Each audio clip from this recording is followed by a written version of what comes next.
Go. Hi everyone, we're back with the Biz 2020 Kickstart event, and I'm here with Jane, who's going to discuss with us all about high-end selling and how that can impact your business. So most people think the low end's the only way to go when it comes to scaling, but Jane's going to tell us that that's not the case and how we can do it selling higher end packages. So Jane, say hey, tell people about you and how you got started. Hey, so as Mike said, I specialize in helping service-based business owners and coaches leverage the time while drastically increasing their income through high-end selling. So I actually started my first business when I was 19. I left school without any qualifications at 16, although strictly speaking, I actually left just before I turned 16. So I'm one of them high school dropouts, you could call it. I started my first business at 19, and I grew it to be a multiple seven-figure business by the time I was 21. And the rest, as they say, is history, although it isn't. So I actually built a business that I absolutely hated. I hated the business, I hated everything about it, and I hated my life. So in 2013, I burnt it to the ground and essentially started again. At the time, I was coaching for various different organizations as a sort of hobby, and I decided that I would take that as a full-time business. So these days, I actually own a number of businesses, but this is the one that I'm hands-on and actually kind of do myself, whereas the rest are all managed and taken care of by staff. So yeah, I specialized in high-end selling. High-end selling has enabled me to scale, it's enabled everybody else to scale, and I also moved abroad, same island as Mike actually, in August. So yeah, I live a completely limitless life, and I credit it to high-end selling. So a lot of people have myths around this. They have a lot of ideas about high-end selling that, looking at some of the work that you've done, simply isn't the case. So what are some of the common misconceptions about it, and what's your take on why they're not true? It's funny, one of the biggest common misconceptions about high-end selling is that it's only for Americans. So I always love this one. And I think it tends to be because people get sort of, they see a lot of the big American type of coaches and those type of people that sell the high-end packages, and then they get this idea that only Americans would ever buy it.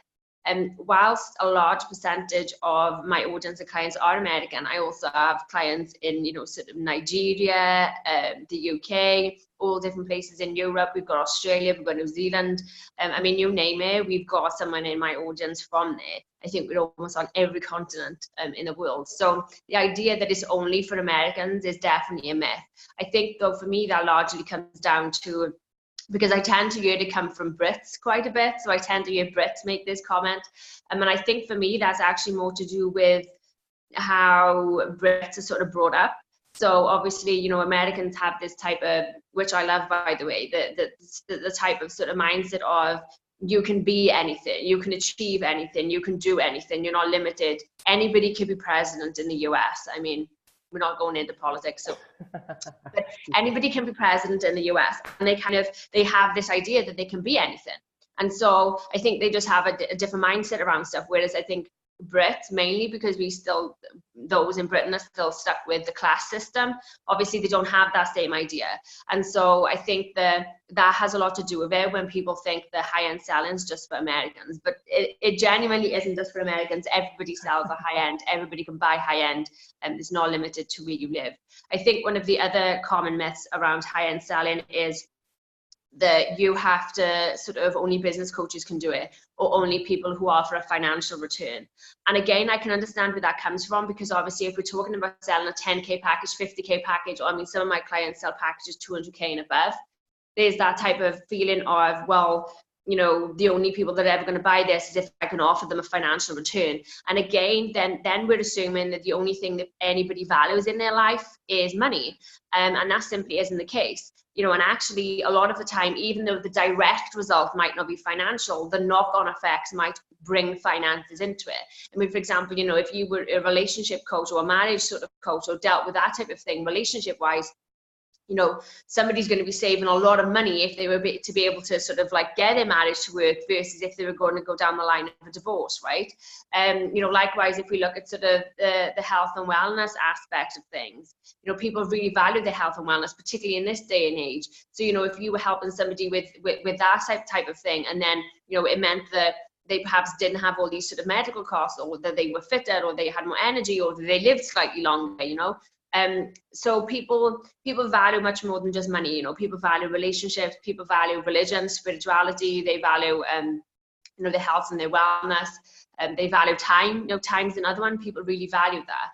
And so I understand where the myth comes from. It does come from that space of, well, surely the only way somebody's going to pay sort of 10K or 50K or above is if they're going to get a financial return.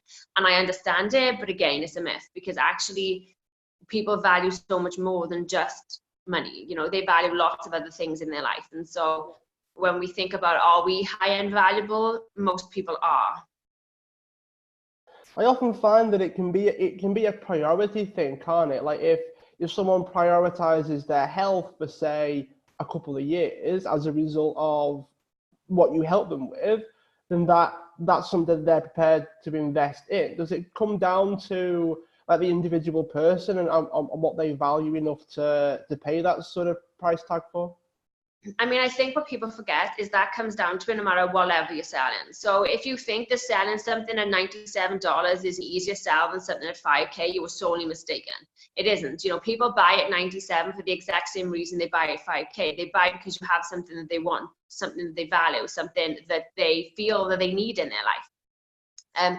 And so, for me, price isn't actually the fundamental difference of people. It comes down for most people to how do they want to experience it.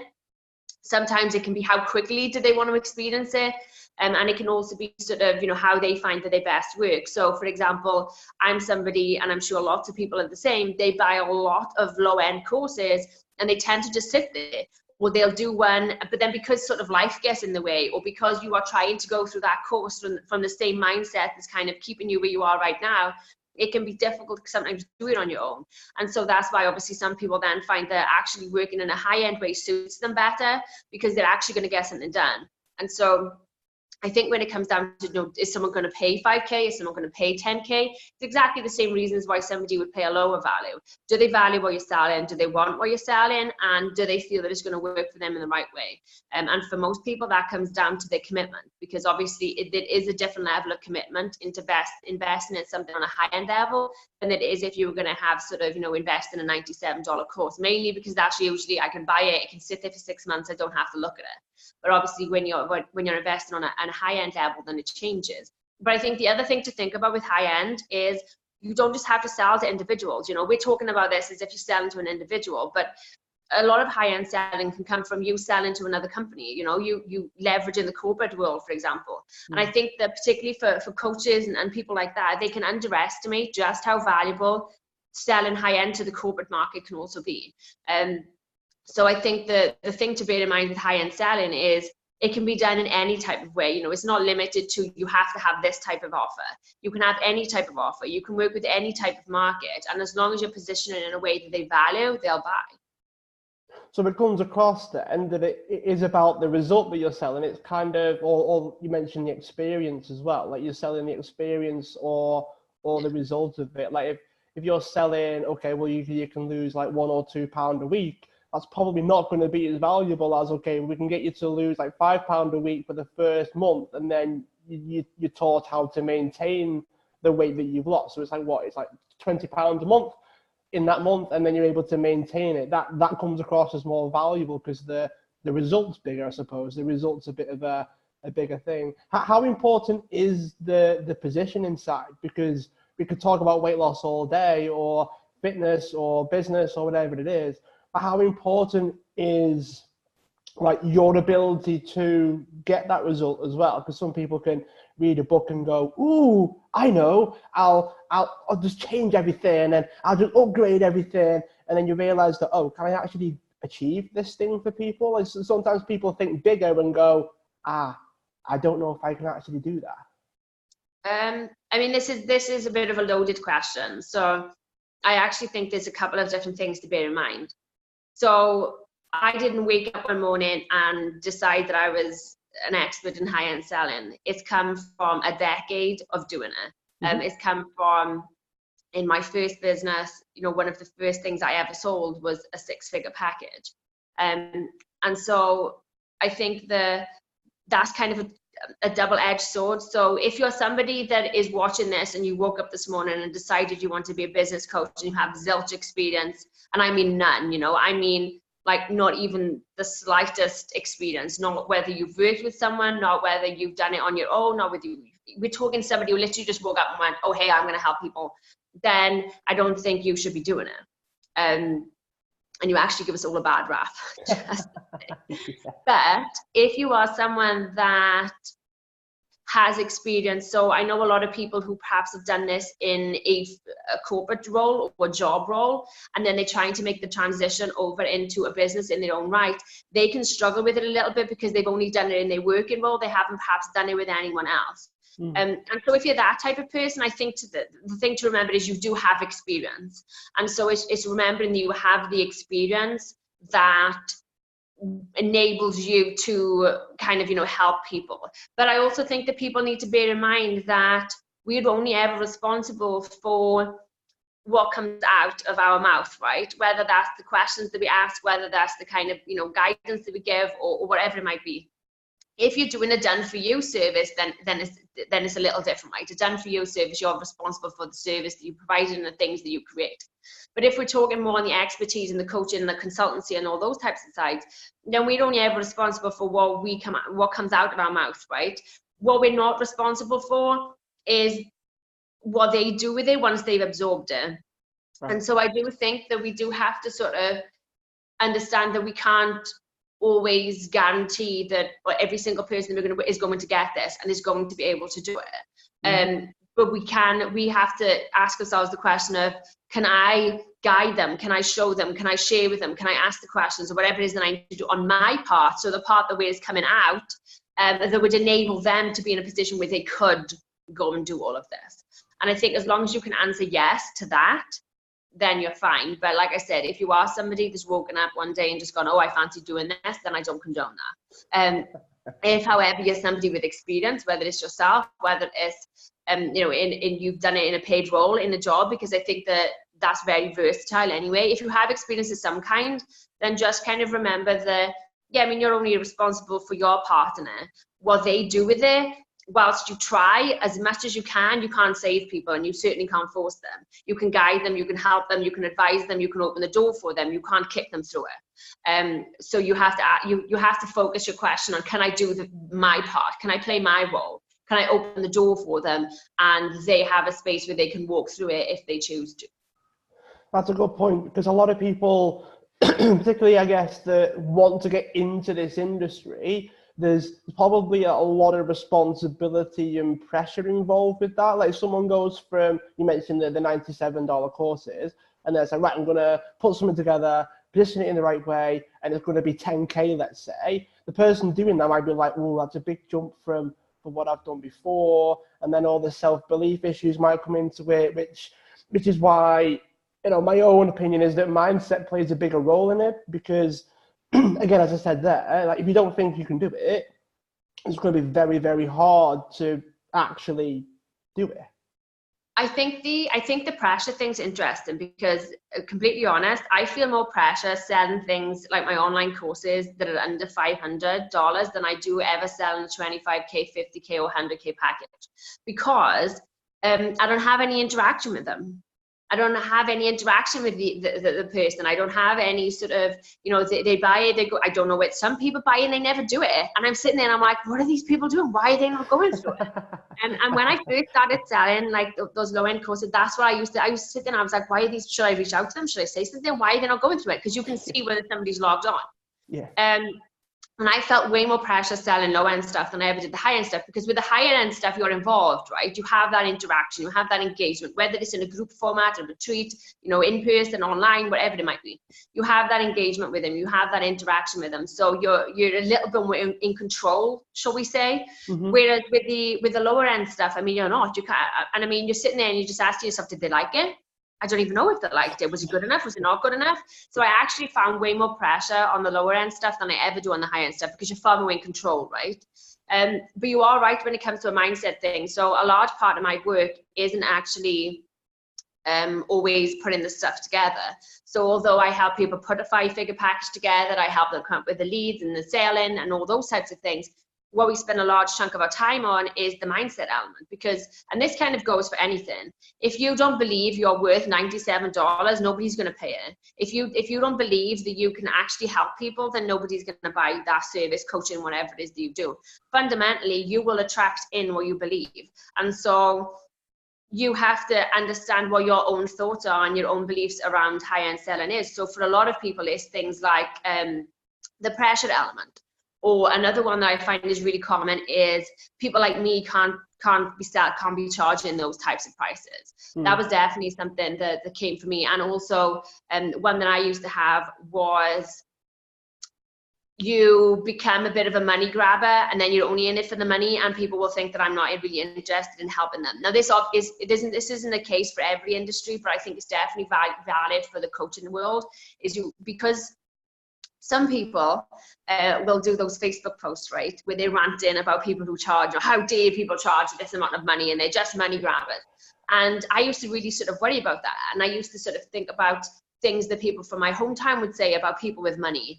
And it was kind of like, if you charged, if you earned so much an hour, you were instantly put into a different class, which is where the sort of class system, I think, is an issue in the UK. Yeah. And you would call like money grabbers, people with money are this and people with money are that. And then that has an effect on you making sales. It has an effect on you making sales on any level, right? But definitely with high-end selling. And I think for me, actually, those posts that talk about sort of how dare you charge these prices is more of a reflection on them than it is you.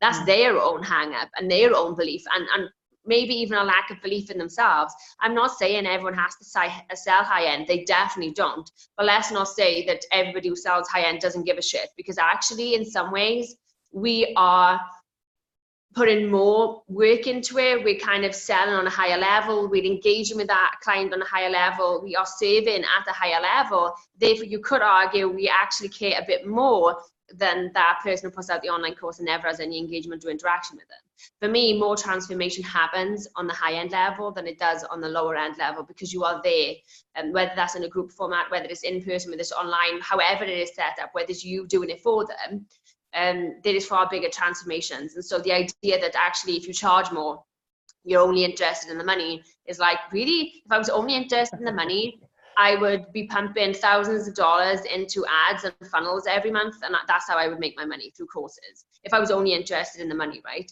So the idea that you're only interested in the money by selling high end, for me, is more a reflection on the person who says it than the actual reality. But mindset is definitely, you have to look and, what am I making this mean? What do I believe about making this amount of money? What do I believe about someone who charges 10,000 to work with them, or 50,000, or like I said, even 200,000 plus?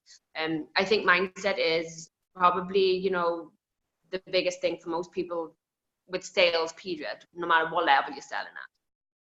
Yeah, one of the things that I sort of realized as well was that's why some of the things I do are in the sort of top bracket as well, because as you said, the amount of people that have gone through like the free stuff or the challenges or the courses, and I'm sat there going, I'm not actually helping them. I'm literally just putting the course together and then essentially hands off, hoping that it works. Where with the high end, because I used to be a personal trainer and a tennis coach, so they're reasonably sort of high-end services for a lot of people. It was kind of like, well, I like that because I can make sure that they actually get results.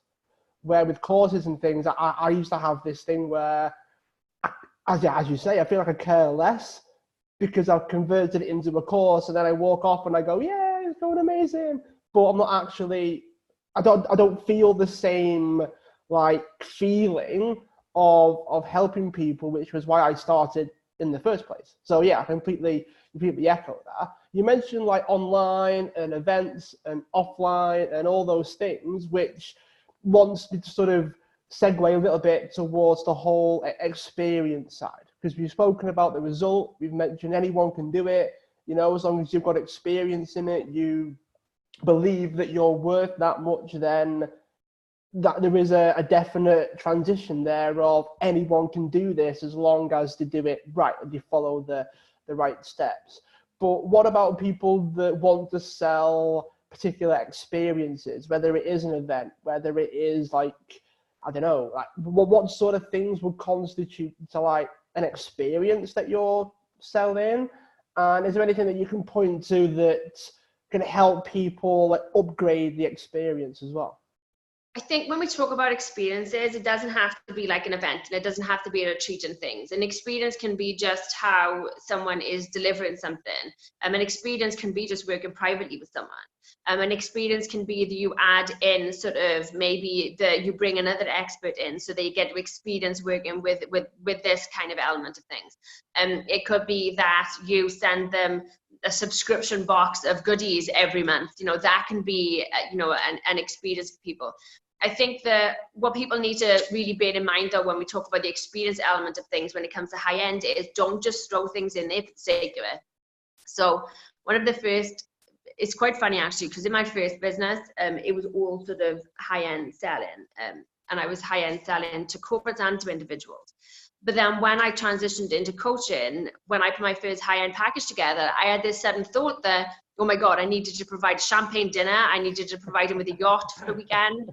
And I kid you not, my first high-end package in coaching, and I corrected this before I attempted to sell it. My first package was, they had like calls with me and it had all that stuff. And then I was like, right, okay, now I need to make it like really worth something. So I threw in a weekend on a yacht, I threw in a champagne dinner, they were having a personal styling session. Honestly, you name it, I threw it in there. But I course corrected before I actually put it out there, because actually that isn't the point. Because what I was doing was I was filling the package up with things that, whilst they might have gone, oh, that sounds nice, they wouldn't have gone, I need that, I want that. They'd have gone, well, I could get that myself, sort of, 12 months, 18, 20 months, 24 months down the line.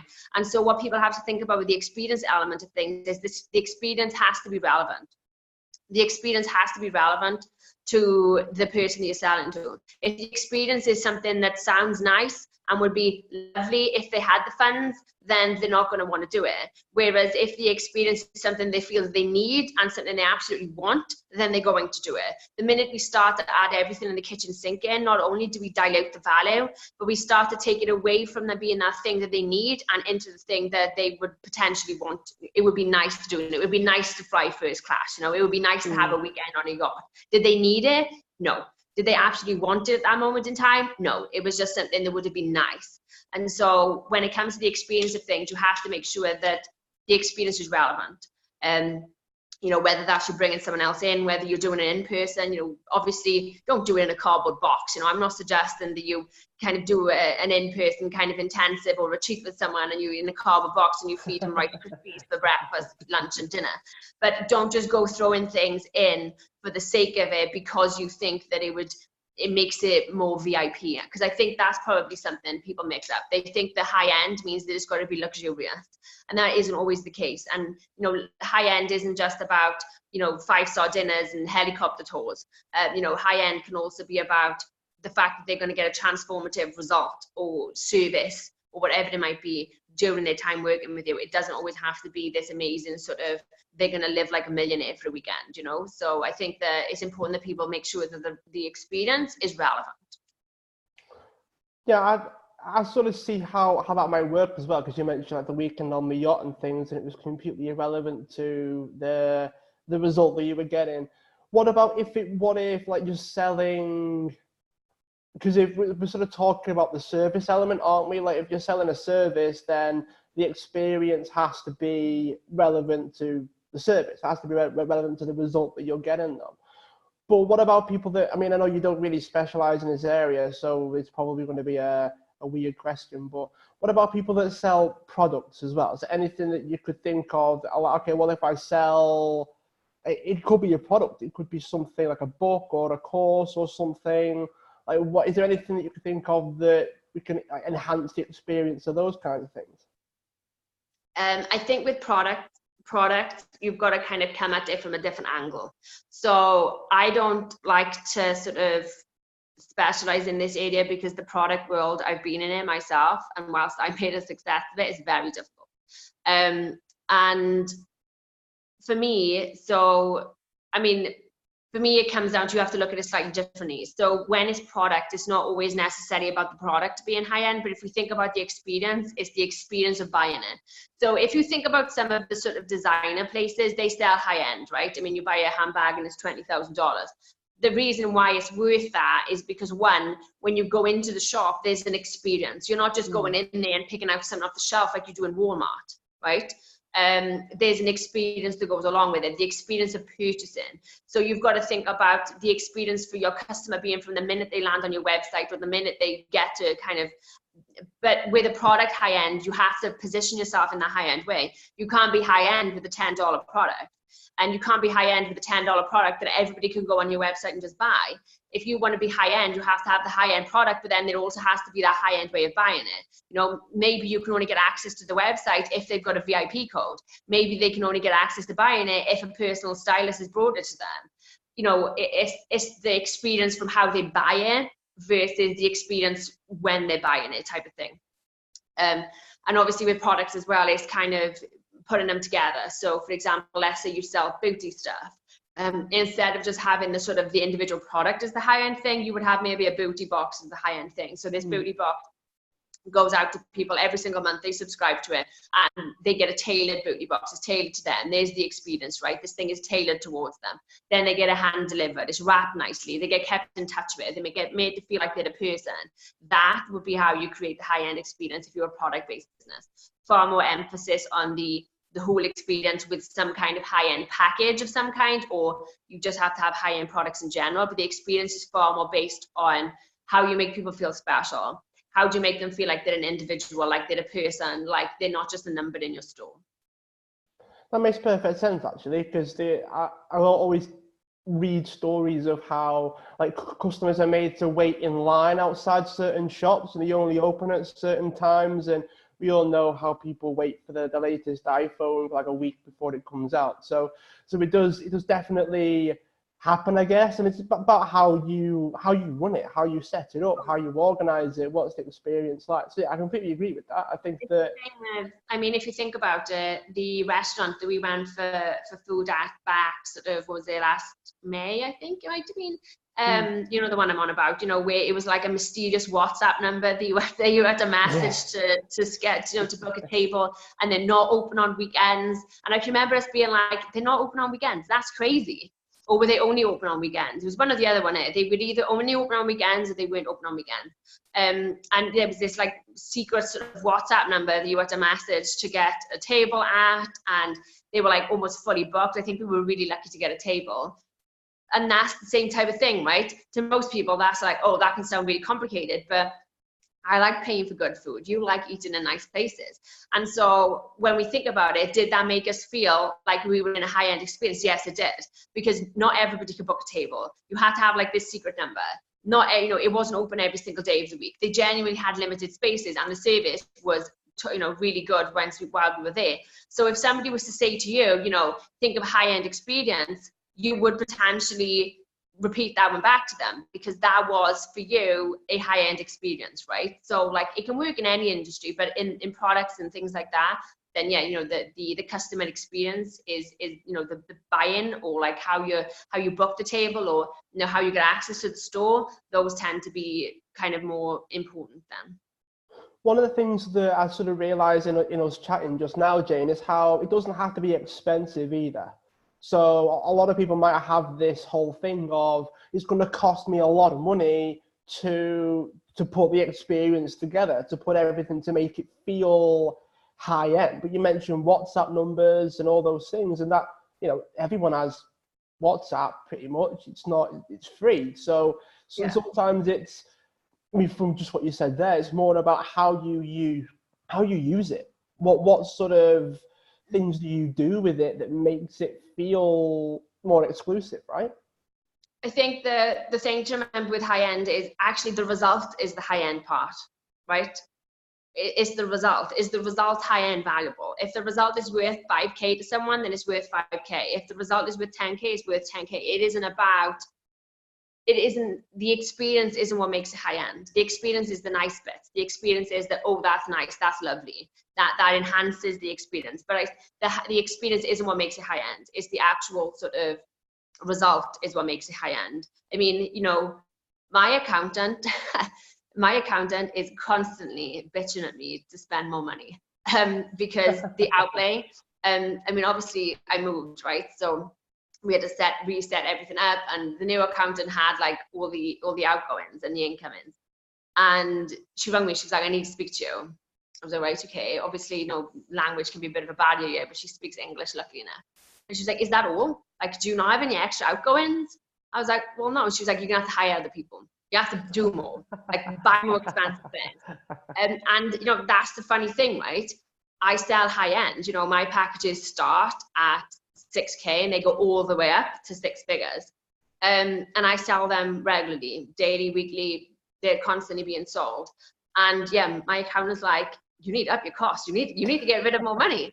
And so yeah, the idea that it's going to cost you, you know, a lot of my clients, you know, when they, so for example, we put a package together a couple of weeks ago. She sold it out now. She sold 5 spaces at 10K. First big package she's ever sold, actually, and she couldn't sell something at $40 the month before, and she's now done over 50K for the month. She, like, the only thing, I think we worked it out, that the actual outgoings of the package was something like $300. So on every package she was making, you know, over 9,000, and then obviously you've got to take taxes into consideration and stuff. So I mean, yeah, it's not about the high end element is the result.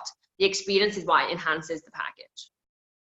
Yeah, I mean, I find as well that a lot of people seem to think that maybe it's not for them. Maybe their result isn't big enough. Maybe they've got a service that, oh, well, I'm always going to be at this level and that's the way it is. Now, I know that it could be a belief thing, but is there any examples that you can give of a little bit unusual things that you've sort of gone, oh, it can be high end. There is something there that we can put together. Because I mean, my first thought is something a bit more of a, I don't know, something you have like almost too regularly, whether it's hairdressers or massages or you know things that you don't really think about as high end.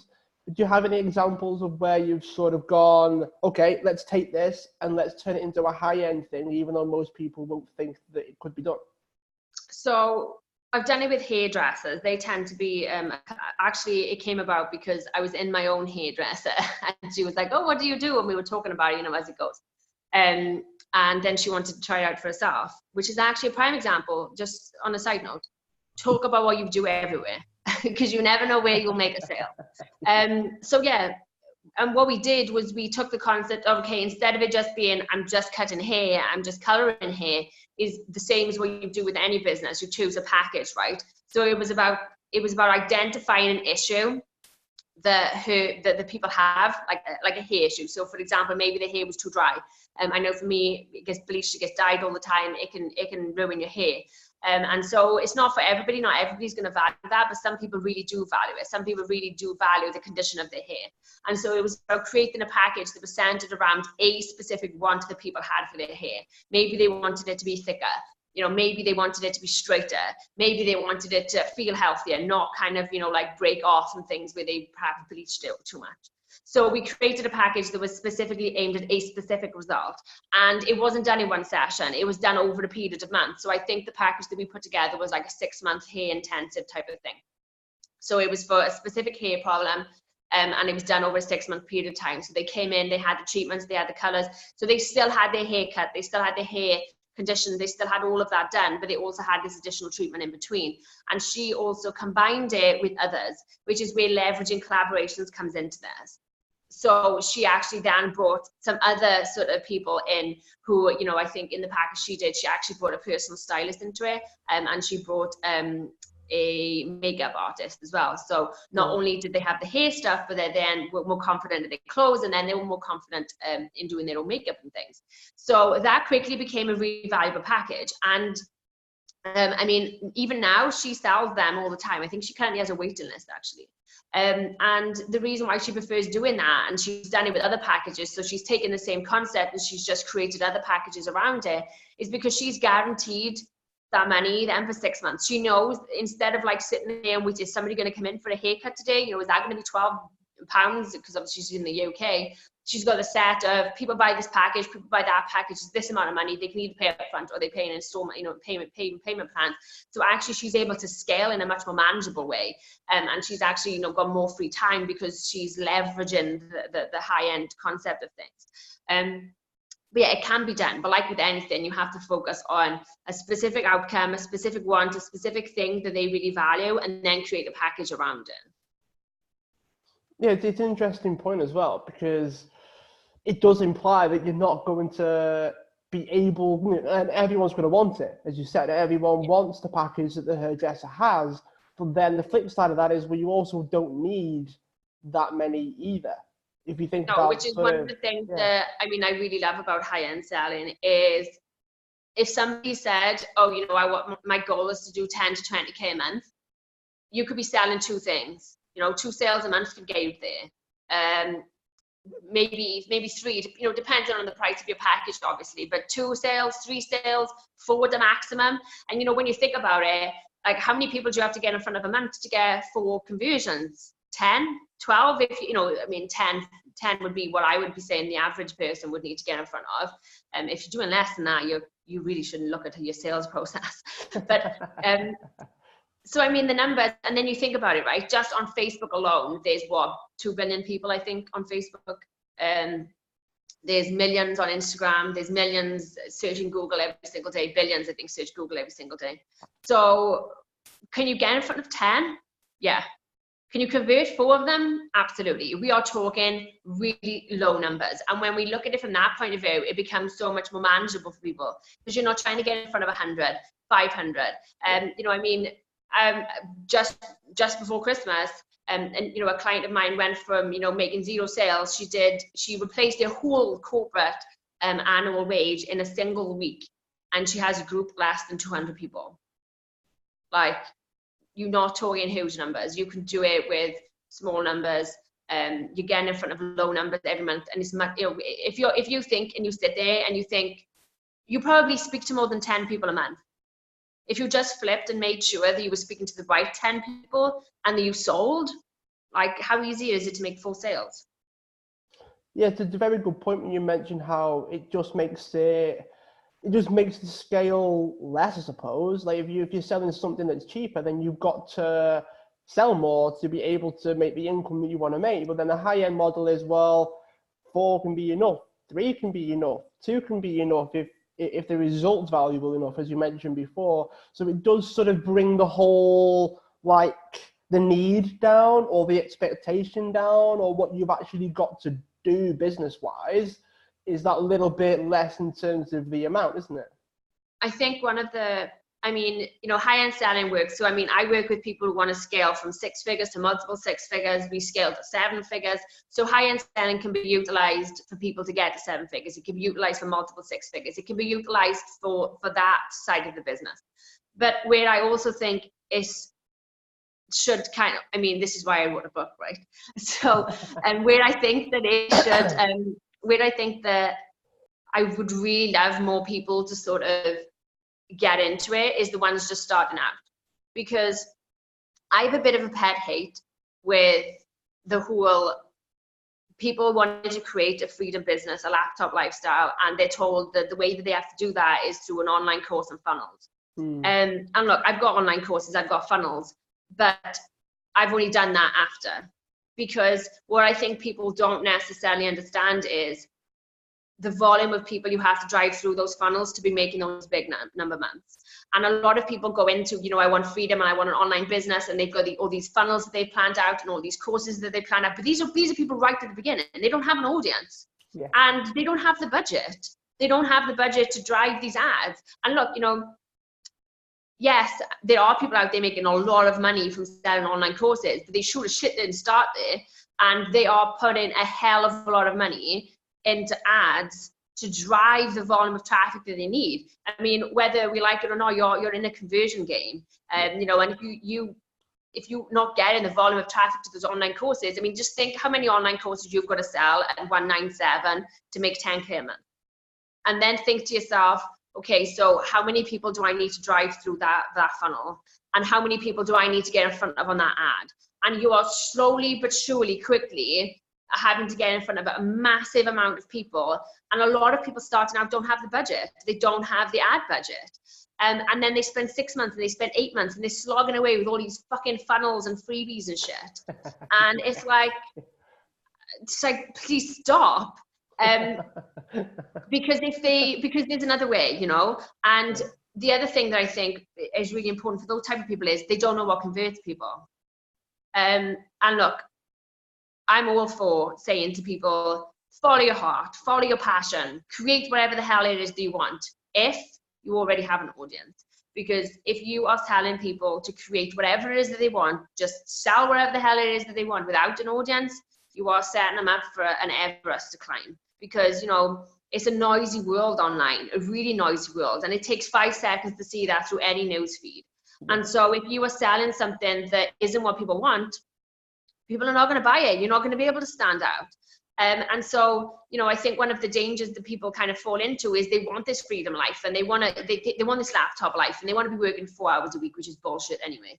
And then they sort of, oh, well, I'll sell courses and I'll sell funnels. But there's a couple of problems. One, they don't have the budget to drive the traffic through them. 2, they're not selling what the hell people want.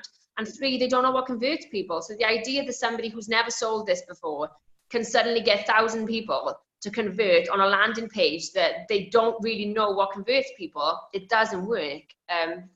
Whereas what you do is you flip around. You sell high end first. You can go from 0 to big numbers in a really short space of time. And then that then enables you to unlock the life that you want to live, which then also gives you all the details you need to know. You'll notice a pattern of what have you helped people with. You'll notice a pattern of what converted people. You'll know what triggered people into buying. You also have a whole heap of people then that you can go to and say, if I created a course on this, would you be interested? And so suddenly then you're actually getting a return for your time immediately. And you've been able to scale in a way that brings you that immediate results as well. And yeah, it's a pet hate of mine. It really is. Like, oh, you have to, no, come on, let's not. And the thing is, not everybody even likes selling in that way. So for me, I tried that. So when I first started coaching, I spent 6 months doing that type of route. And I didn't make any sales, which is ridiculous considering I'd built a multiple 7-figure business and I was sending ads and things to as well. But I didn't even like it because I'm far more aligned when I'm working with people.